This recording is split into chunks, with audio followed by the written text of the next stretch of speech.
Meus irmãos, graça e paz a todos, estamos aqui para mais um vídeo e para fazermos mais uma comparação dessa maravilhosa carta, a principal carta do Novo Testamento, a carta de Paulo aos Romanos. E dessa feita nós iremos falar sobre essas duas obras. Eu já fiz o review aqui no canal. A mensagem de Romanos do John Stott e a carta aos Romanos, o comentário Esperança, comentada por Adolf Paul. Lembrando que o comentário Esperança, que é um comentário completo, né, de Mateus a Apocalipse, é um comentário introdutório do Novo Testamento, é um bom comentário. E quem comenta a carta de Paulo aos Romanos é Adolf Paul. Esse comentário é um comentário alemão, só teólogos alemães comentando, tá? Todo o Novo Testamento. Então é um comentário introdutório. Esse comentário de Romanos, do Adolf Paul, é muito bom. Então, para você que quer um comentário introdutório da carta de Paulo aos Romanos, um comentário rápido, um comentário assim objetivo, esse comentário é muito bom, tá? É muito bom. Quem vê, o comentário é muito pequeno, né? O Adolf Paul deveria comentar mais, né? Porque antes de você comprar um comentário, você tem que conhecer o comentário primeiro, né? Pegar dicas, para você não ficar frustrado. Então é um comentário introdutório, diferente do John Stott, tá? Que é um comentário mais extensivo, mais longo e é um dos melhores comentários de Romanos que nós temos. Esse comentário aqui do John Stott. John Stott todo mundo conhece, não preciso falar. Foi um grande pregador anglicano, tá? Ele era solteiro, ele não casou. Ele falava que tinha um dom do celibato, né? Ele não era casado. E essa série aqui, a Bíblia Fala Hoje, é a série que ele e outros escritores, outros comentaristas escreveram sobre a Bíblia, né? Tanto livros do Novo Testamento como do Antigo Testamento. Ele comentou Efésios, que eu tenho aqui, inclusive eu fiz o review aqui, a mensagem de Efésios, o Stott. Ele comentou 1º e 2º Timóteo, comentou Tito, tá? E alguns livros do Antigo Testamento. É uma série difícil de encontrar, porque são livros antigos, né? De Romanos é fácil você encontrar. Mas de Atos, 1º e 2º Timóteo, Tito, é um pouco mais complicado você achar. Agora, se você for na Mercado Livre, você encontra, né? Você encontra, porque esses livros voltaram a vender bastante, né? E as editoras voltaram a colocar essas obras em seu catálogo. Romanos nunca saiu, porque Romanos é o livro ou a carta, né, ou a principal carta do Novo Testamento, e todos os comentários de Romanos vendem bastante. Então, é um comentário, ambos os comentários são maravilhosos. E do John Stott é um pouco melhor, é melhor do que o comentário Esperança, tá? Tem nem comparação. Não estou dizendo que o comentário Esperança é ruim, tá? É só um comentário introdutório, mas muito bom os comentários, e eu vou mostrar aqui para você. Deixa eu abrir aqui, que é a carta aos Romanos, a Esperança, tá? Ele começa com questões introdutórias e aqui o comentário da carta, né? Capítulo por capítulo, versículo por versículo.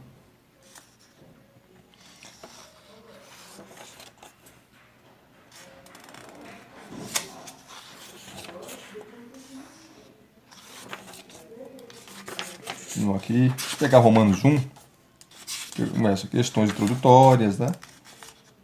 onde vai falar da carta, o lugar da carta, quem escreveu a carta, a data, enfim. E aqui começa o comentário. Tá? O início da carta, capítulo 1, do 1 ao 17. Aqui está o texto, tá? A primeira parte, a primeira perícope, capítulo 1, de 1 a 7. E depois ele começa os comentários. Aqui, ó. Deixa eu mostrar para vocês. Capítulo 1. Ele começa a comentar. Deixa eu só mostrar para vocês aqui, mais de perto.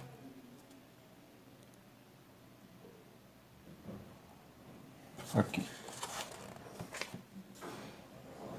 Capítulo 1, que é o remetente destinatário, né? Capítulo 1, de 1 a 7. Como vocês estão vendo. Tá? Aqui está o texto. Observação preliminar. E aqui começa o comentário do versículo 1. Ó. Que é o versículo 1. Tá vendo aqui, ó? Ele começa a comentar. Tá?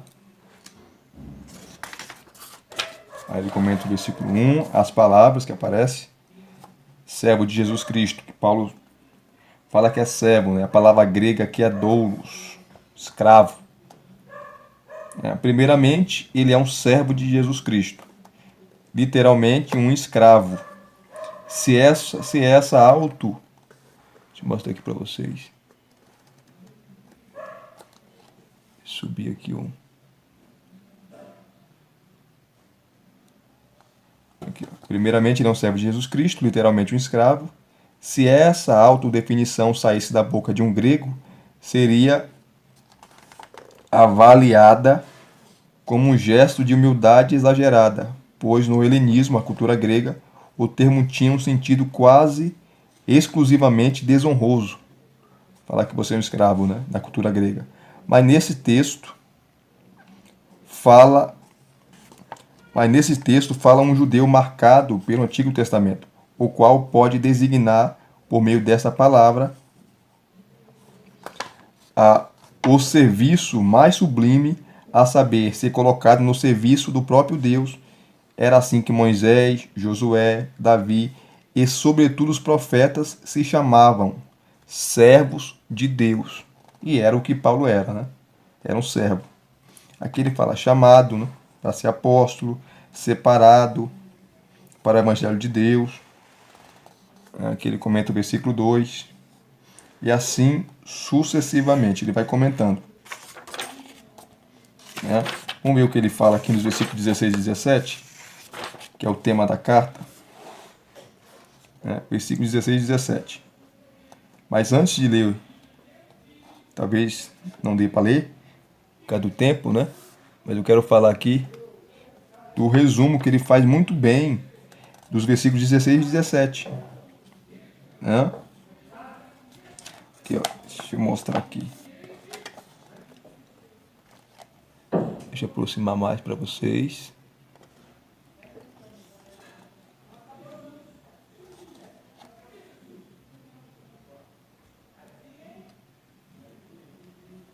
Aqui, ó. Com unanimidade, os exegetas avaliam esses dois versículos como o programa de Paulo para toda a carta. De fato, colocam-se aqui as balizas e define-se a rota, que Paulo, em parte alguma, modificará. Os ingredientes do texto fornecem, na raiz, as respostas a 8 perguntas. A quem se dirige o serviço do apóstolo? Aos judeus primeiro. E os demais povos? E os demais povos? Também ao grego, diga-se, aos não-judeus. Em que consiste para ambos a oferta? A salvação para judeus e gentios. Qual a causa eficiente? O poder de Deus. Qual a causa substancial? A revelação da justiça de Deus. Sobre que fundamento? O Evangelho. Com que testemunhas? Como está escrito. Por qual caminho? A cada um que crê de fé em fé. Então esse, né, Essas são as 8 perguntas, né? Que são os ingredientes. E é o tema central da carta, que é a justificação pela fé, que Paulo vai desenvolver a partir do capítulo 3, versículo 21 em diante. Então é interessante, né? Esse esquema aqui que o Adolf Paul faz, e depois vai começar a comentar os versículos 16, parte A, né? E o versículo 17.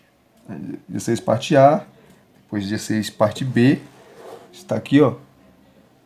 16, parte B. Tá?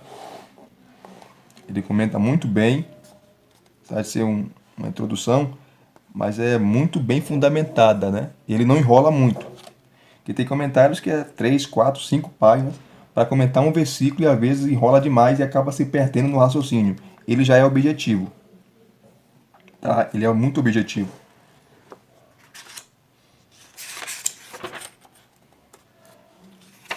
Deixa eu correr aqui. O capítulo 2. Olha só o que ele fala do capítulo 9, né? Aquele polêmico capítulo 9. Que ele comentando os versículos de 6 a 13.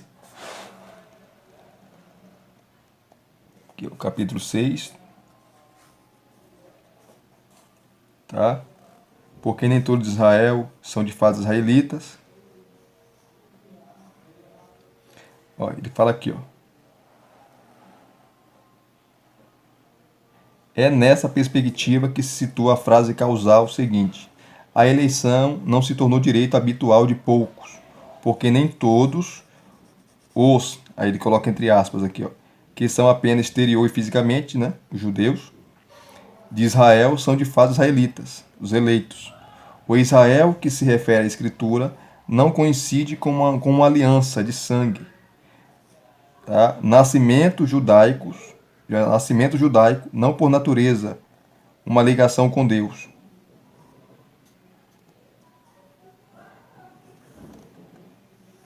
Nenhum poder salvífico lhe é inerente. O fato de a pessoa nascer judeu não garante a salvação.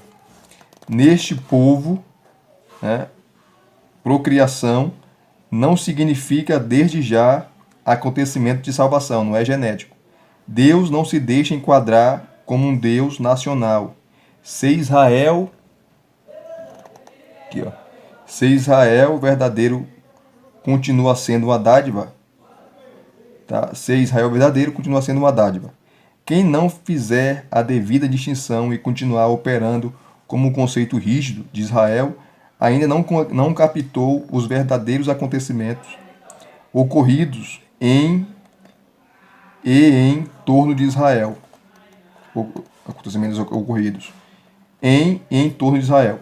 O próprio Deus sublime sempre faz parte da definição do que é Israel. Cumpre observá-lo também na explicação de todo Israel em Romanos 11, versículo 26. Aqui ele vai comentar os versículos 7 a 9. Tá? 7 a 9. Logo no começo da transição para a segunda geração de Abraão para Isaac, Deus colocou um ponto de exclamação em relação a essa eleição. Inícios são típicos para a continuação e por isso as histórias dos patriarcas também foram escritas para nós. Aqui está a nota de rodapé embaixo, são excelentes, tá? Todos esses comentários da cultura cristã, da comentário Esperança, todos esses comentários de Mateus a Apocalipse, eles usam bastante. As notas de rodapé são interessantes. Então, os versículos 7 e 9. Deus escolheu Isaac e não Ismael. Né? Agora ele vai comentar aqui, ó, os versículos 10 a 13, tá? Aonde Paulo vai para o segundo argumento, que Deus escolheu Jacó e não Esaú. Para o objetivo de Paulo,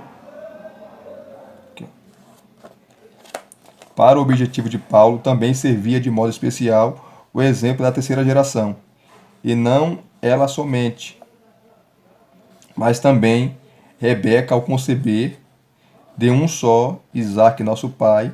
Nesse caso, havia muito menos razões palpáveis para um tratamento diferente ou diferenciado. A mesma mãe, o mesmo pai e até o mesmo ato de fecundação, de acordo com o direito vigente, a bênção de primogênito e com ela o direito de proprietário cabia a Esaú, como o mais velho dos gêmeos. Contudo, o grau de ocultação da escolha divina é intensificado mais ainda. Por ora, deixamos de lado a inclusão dos versículos 11, parte B, e 12, parte A. Aí ele vai comentar outra parte do texto, né? E ainda não eram gêmeos nascidos, nem tinham praticado o bem ou o mal, já fora dito a ela: o mais velho será servo do mais moço. Aí ele comenta, citando aqui Gênesis 25, 32. Deus decidiu, independentemente do agir, da capacidade, do mérito, do saber e das expectativas humanas. Ele escolheu sem que houvesse qualquer influência externa sobre a eleição. Aqui cai a ideia da presciência, né? Não tem presciência aqui. Deus não olhou as obras de Jacó, de Esaú. Deus escolheu por livre, espontânea e soberana vontade. O versículo 13 resume, como está escrito, citando Malaquias capítulo 1, versículo 2 e 3. Amei a Jacó, porém aborreci Esaú. Eu não escolhi Esaú. Os dois opostos, amar e odiar, tanto aqui como também em passagens análogas, não descreve estados sentimentais, mas a resolução da vontade no âmbito de um processo de seleção. Dentre os dois candidatos, foi encontrado um para determinada tarefa. Para isso é dada a preferência de um sobre o outro. O preterido é deixado em segundo plano. O conceito odiar, por decorrência, não significa nada mais que não escolher, enquanto amar se aproxima muito de escolher. Esse uso linguístico já foi prefigurado no Antigo Testamento. E aqui estão as notas de rodapé. Então é um comentário assim maravilhoso. Apesar de ser um comentário introdutório da carta aos Romanos, é um comentário muito sugestivo e ele vai direto a um ponto, não enrola. Adolf Paul vai direto ao ponto, não fica rolando, tá? Ele comenta e já aplica o texto, faz aplicações maravilhosas, ok? Então é um comentário maravilhoso, introdutório da carta aos Romanos.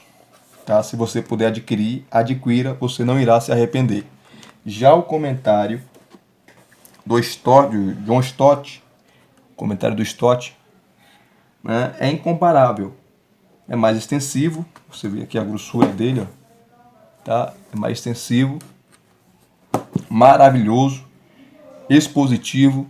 Stott foi um grande pregador expositivo, né? Eu li vários materiais dele sobre pregação expositiva, que de fato é o melhor sermão, onde você anuncia todo o conselho de Deus para o povo, para a igreja, e suas obras revelam isso.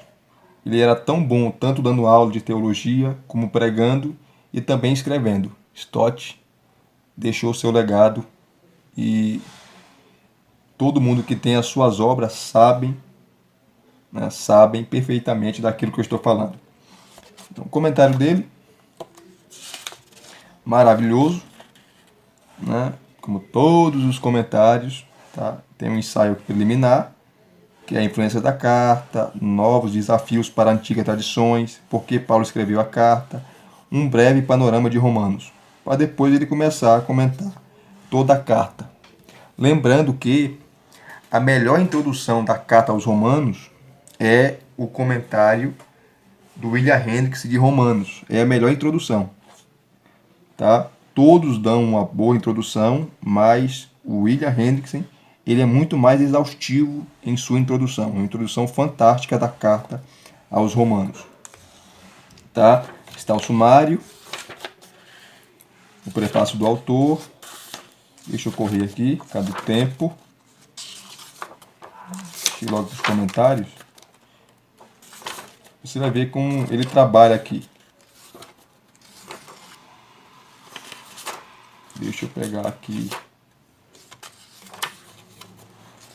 Ele dá o panorama aqui de Romanos. E aqui ele começa a introdução, né? Introdução. O Evangelho de Deus e o anseio de Paulo por compartilhá-lo. Romanos capítulo 1, do 1 ao 17. Aqui ele começa a falar, versículos de 1 a 6. Normalmente a maioria dos comentaristas divide de 1 a 7, né? Ele começa com a primeira subdivisão, versículo de 1 a 6. E começa a comentar.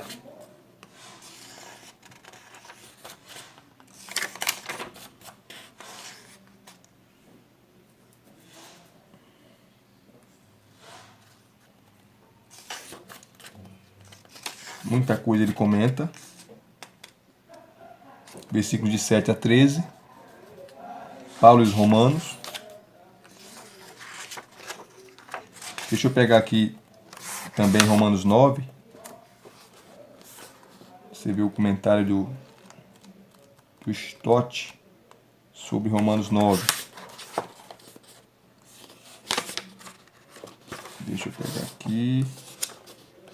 Aqui, ó, Romanos 9. O fracasso de Israel e o propósito da eleição de Deus. Aqui ele dá um resumo muito bom sobre Romanos 9. Os 3 capítulos, 9, 10 e 11.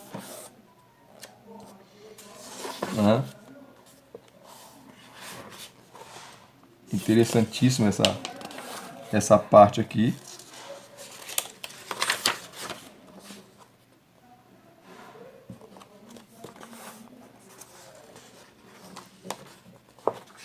Ele trabalha as subdivisões. Romanos 9, de 1 a 5. Os privilégios que Israel teve. A segunda parte, a promessa de Deus falhou. Versículo de 6 a 13. Paulo vai falar que não. Que a promessa se cumpre nos descendentes espirituais de Abraão e não dos físicos. Porque nem todo que é de Israel é de fato israelita. Tá?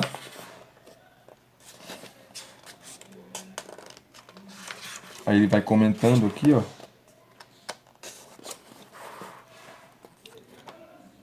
Olha só o que ele vai falar nos versículos 10 a 13.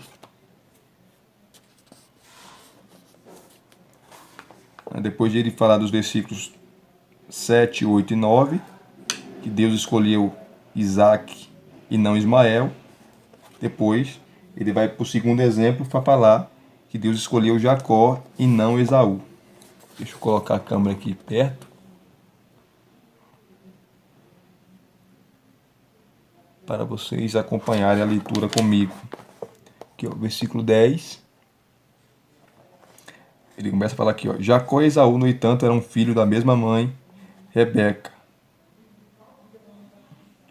Não foi este o único caso. Também os filhos de Rebeca tiveram o mesmo pai,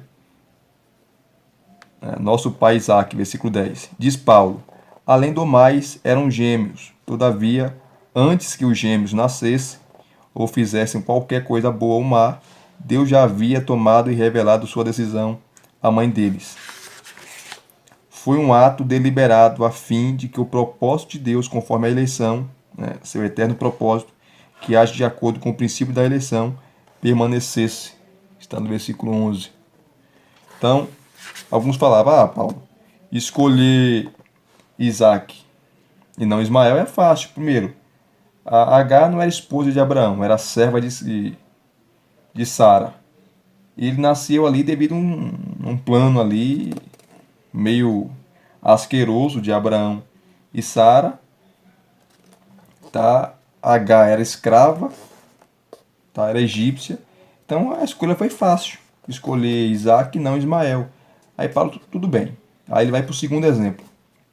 Ele vai citar Jacó e Esaú. Porque a Raquel, né? A Rebeca, na verdade. Rebeca era a mulher legítima de Isaac. Tá? Os dois eram gêmeos, não tinha nenhuma diferença, filhos do mesmo pai e da mesma mãe, então não tinha nenhuma diferença. Os dois estavam em pé de igualdade. Aí Deus olhou e falou: escolho esse e não esse. Eu escolho Jacó e não Esaú. Tá? E em Jacó veio os 12 filhos, dos 12 filhos a nação de Israel. Vocês conhecem a história.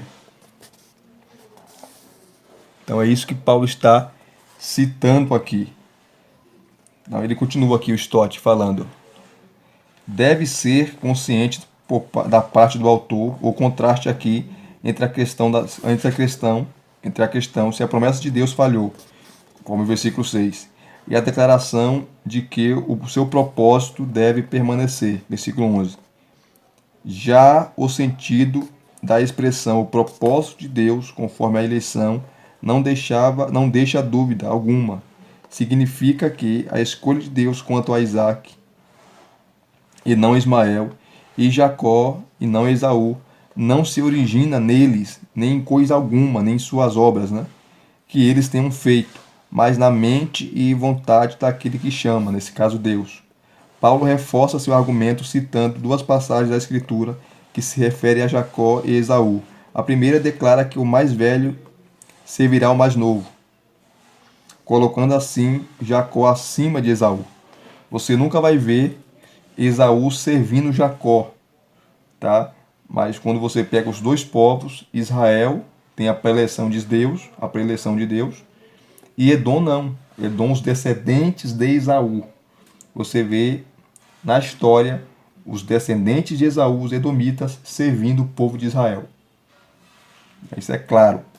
A segunda passagem diz: amei a Jacó, mas odiei Esaú.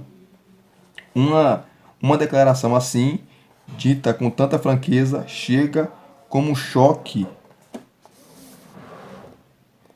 Chega como um choque aos ouvidos do cristão.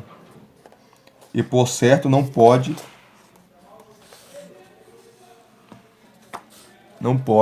ser tomada no sentido literal, embora exista de fato um tipo de emoção que se poderia chamar de ira santa. Ela tem como alvo os malfeitores, e neste contexto seria inadequada.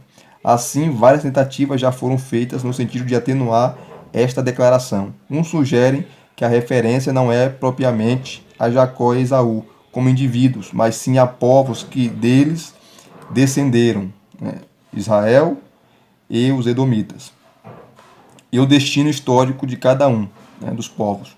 Outros interpretam a frase como significando: eu escolhi Jacó e rejeitei Esaú. Eles preferem esse termo. Mas a terceira opinião é, a meu ver, a melhor, pois sugere que se compreenda a antítese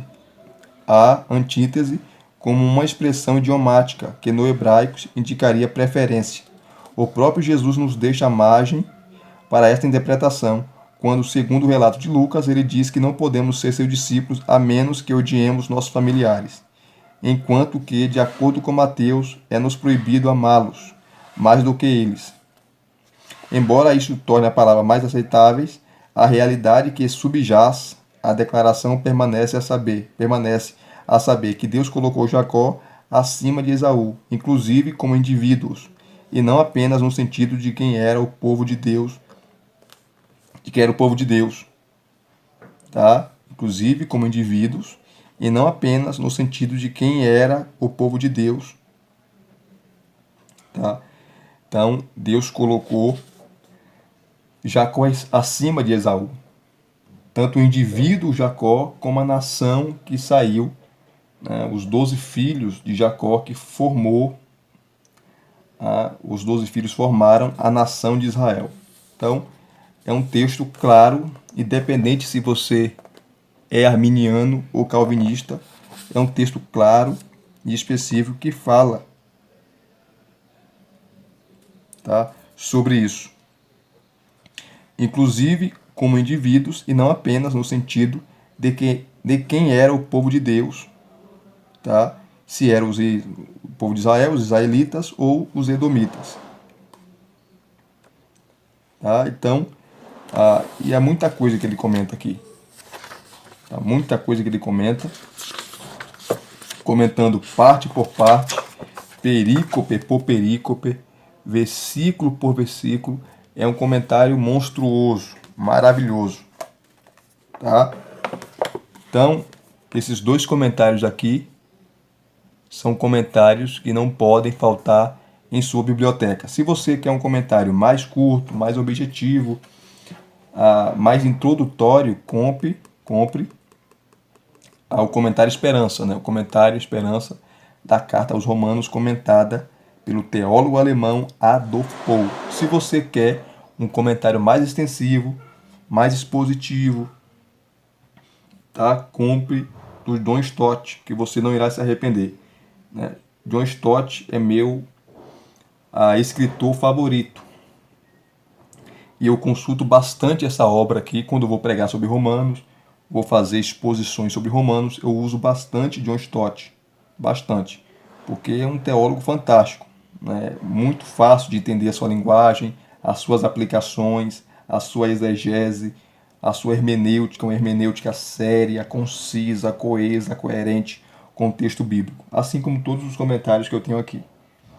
Ok? E se vocês gostaram de mais uma comparação, deixa aqui nos seus comentários, deixe o seu like, se inscreva no canal se você não é inscrito, acione o sininho para receber todas as notificações, tá certo? Divulgue esse canal para os seus colegas, para os seus amigos, para aqueles que gostam de bons materiais teológicos, exegéticos, enfim.